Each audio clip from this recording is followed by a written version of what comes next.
Actually பாப்பாவுக்கு வந்து தடுப்பூசி போடுறதுக்காக இன்றைக்கி ஹாஸ்பிட்டல் போயிருந்தேன். அங்கே பால்வாடியில் பார்த்திங்கன்னா எப்போவுமே யூஸ்வலாக எல்லாருக்குமே கொடுப்பாங்க. எல்லாருக்கும் மீன்ஸ் ப்ரெக்னென்சி லேடிக்கும் அப்புறம் வந்து ஃபீட் பண்ணுற மதர்ஸ்க்கும் வந்து இந்த மாதிரி கொடுப்பாங்க சத்து மாவு அப்படின்ட்டு.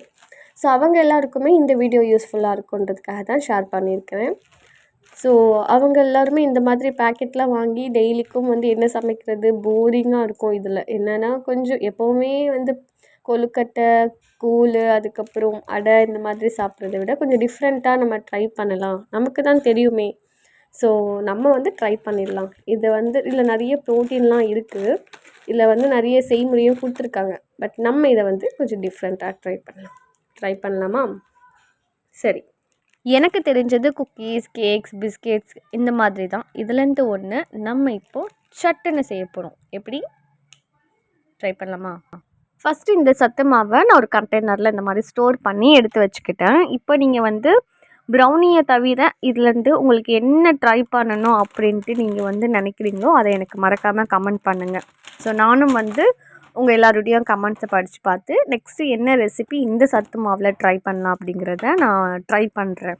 இதுவும் ஃபஸ்ட்டு ட்ரை தான். பட் ஃபஸ்ட்டு ட்ரைலேயே ஓரளவுக்கு சூப்பராகவே வந்து ஹிட் ஆகிடுச்சு.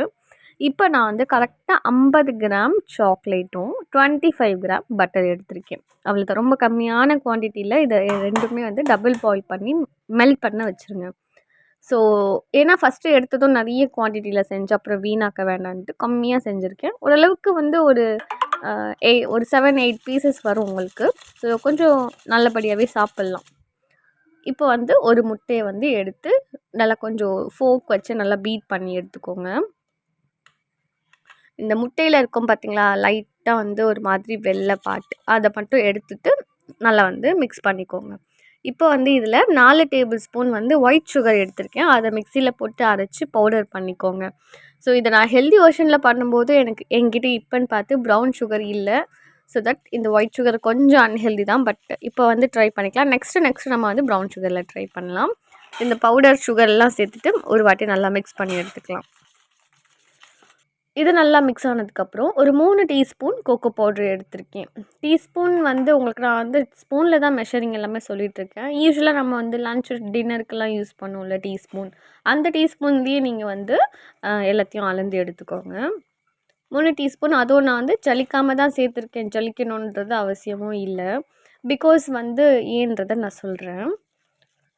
இப்போ நல்லா வந்து எல்லாத்தையும் மிக்ஸ் பண்ணி எடுத்துக்கலாம். கொக்கோ பவுட்ரு மிக்ஸ் பண்ணுறதுக்கு கொஞ்சம் கஷ்டமாக தான் இருக்கும். அதுக்கப்புறம் வந்து கொஞ்சம் நல்லா மிக்ஸ் பண்ண அது நல்லா மிக்ஸ் ஆயிரும்.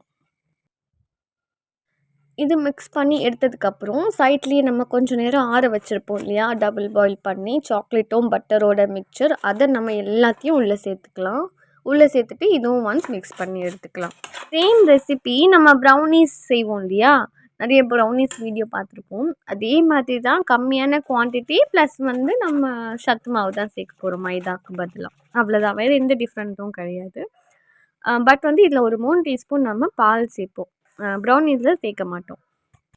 இப்போ நான் வந்து இந்த சத்து மாவு எடுத்துக்கிறேன். சத்து மாவு பார்த்திங்கன்னா கரெக்டாக நான் எடுத்திருக்கேன் டீஸ்பூன் இருக்கு இல்லையா, இந்த டீஸ்பூன்லேருந்து கரெக்டாக ஒரு 3 டீஸ்பூன் எடுத்துக்கோங்க.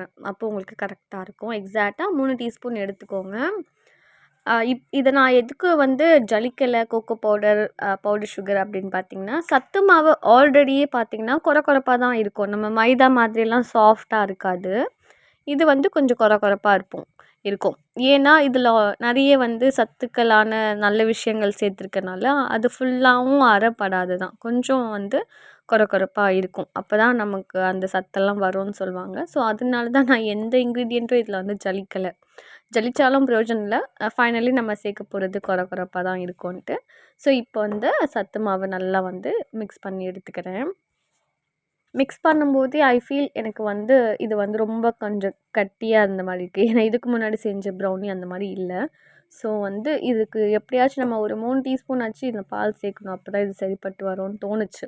ஸோ உங்களுக்கும் ஃபீல் ஆச்சு மிக்ஸ் பண்ணும்போது அப்படின்னா நீங்கள் சேர்த்துக்கலாம், ஒன்றும் தப்பு இல்லை. ஸோ உங்களுக்கு இந்த மிக்சரை ஜூம்லேருந்து பார்த்தாலே தெரியும் கொஞ்சம் எப்படி கொரப்பாக இருக்குது பாருங்கள். தென் பார்த்திங்கன்னா இதில் ஒரே 1 டீஸ்பூன் அளவுக்கு வந்து நான் ஒரு ஃப்ளேவருக்காக தான் மில்க் மேட் சேர்த்துருக்கேன். உங்ககிட்ட மில்க் மேட் இல்லைன்னா இதை நீங்கள் ஸ்கிப் பண்ணிக்கலாம். டேஸ்ட்டு அதே மாதிரி தான் இருக்கும். ஜஸ்ட்டு கொஞ்சம் கூடுதலாக டேஸ்ட்டாக இருக்கணுன்றதுக்காக தான் மில்க் மேட் அதுவும் இருந்துச்சுன்னால சேர்த்துருக்கேன். இல்லைனா ஸ்கிப் பண்ணிக்கலாம், ஒன்றும் பிரச்சனை இல்லை. ஸோ மில்க் மேட் ஒரு டீஸ்பூன் சேர்த்ததுக்கப்புறம் லைட்டாக உங்களுக்கு வந்து கட்டியாக இருக்க மாதிரி தோணுச்சு அப்படின்னா 2லேருந்து 3 டீஸ்பூன் நீங்கள் வந்து பால் சேர்த்துக்கோங்க. சேர்த்துட்டு அந்த டோவை அதாவது பேட்டரை கொஞ்சம் பேலன்ஸ் பண்ணிக்கோங்க. ரொம்ப கெட்டியாக இல்லாமல் ஓரளவுக்கு வந்து கரெக்டான ஒரு கன்சிஸ்டன்சியில் இருந்துச்சுன்னா ஓகே, உங்களுக்கு பர்ஃபெக்டாக வந்துடும். ரொம்பவும் கெட்டியாக இருந்துச்சு அப்படின்னா ரொம்ப சூவியாயிரும் அப்புறம். ஸோ பால் சேர்த்ததுக்கப்புறம் அதாவது காய்ச்சி ஆற வச்சுருக்கிற பால் கூட சேர்த்துக்கலாம், இல்லை அப்படியே ஃப்ரிட்ஜிலேருந்து எடுத்து கூட சேர்த்துக்கலாம், இல்லை பேக்கெட் ஓப்பன் பண்ணி கூட சேர்த்துக்கலாம். அது ஒன்றுமே பிரச்சனை கிடையாது. இப்போ நான் வந்து கேக்கோட டின் எடுத்துருக்கேன் இல்லையா, ஸோ அதில் வந்து பட்டர் பேப்பரை வந்து அப்ளை பண்ணிவிட்டு நம்ம மிக்ஸ் பண்ணி வச்சுருக்க பேட்டரில் சேர்த்துக்கிறேன். பட்டர் பேப்பர் இல்லைனாலும் பிரச்சனை இல்லை. கொஞ்சமாக கையில் எண்ணெய் எடுத்து எல்லா 4 பக்கமும் அப்ளை பண்ணிட்டு கொஞ்சம் மைதா டஸ்ட் பண்ணி எடுத்துக்கோங்க, அவ்வளோதான். இப்போ வந்து ப்ரீ ஹீட் பண்ண வச்சுட்டேன் ஒரு 10 நிமிஷத்துக்கு 180 டிகிரியில். ஹீட் ஆனதுக்கப்புறம் 180 டிகிரிலேருந்து 25 மினிட்ஸ் நான் வந்து பேக் பண்ண வச்சுட்டேன். சூப்பராகவே வந்து பேக் ஆகிடுச்சு ஓடிஜியில். வீடு ஃபுல்லாக அவ்வளோ ஒரு ஸ்மெல் தெரியுமா.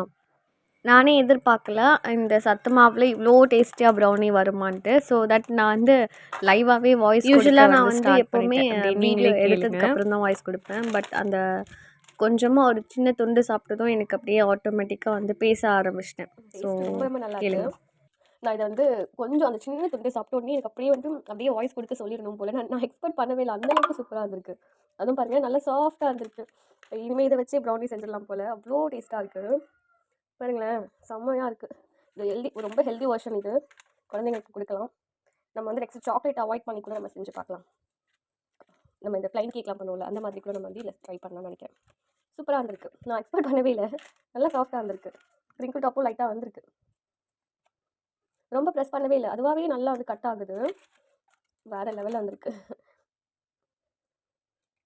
சீரியஸ்லி ரொம்ப நல்லா இருக்குது டேஸ்ட். இது வந்து நான் சத்து மாவில் செஞ்ச மாதிரி இல்லை, செம்ம டேஸ்ட்டாக இருக்குது.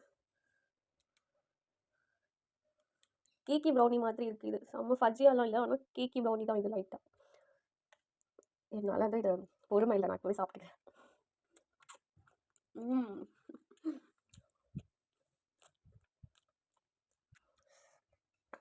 நல்லா சூப்பரான ப்ரௌனி ரெடி ஆயிடுச்சு. ட்ரை பண்ணி பாருங்கள். அப்படி இந்த வீடியோ பிடிச்சிருந்தா மறக்காமல் லைக் பண்ணி நம்ம சேனலை சப்ஸ்கிரைப் பண்ணிக்கோங்க.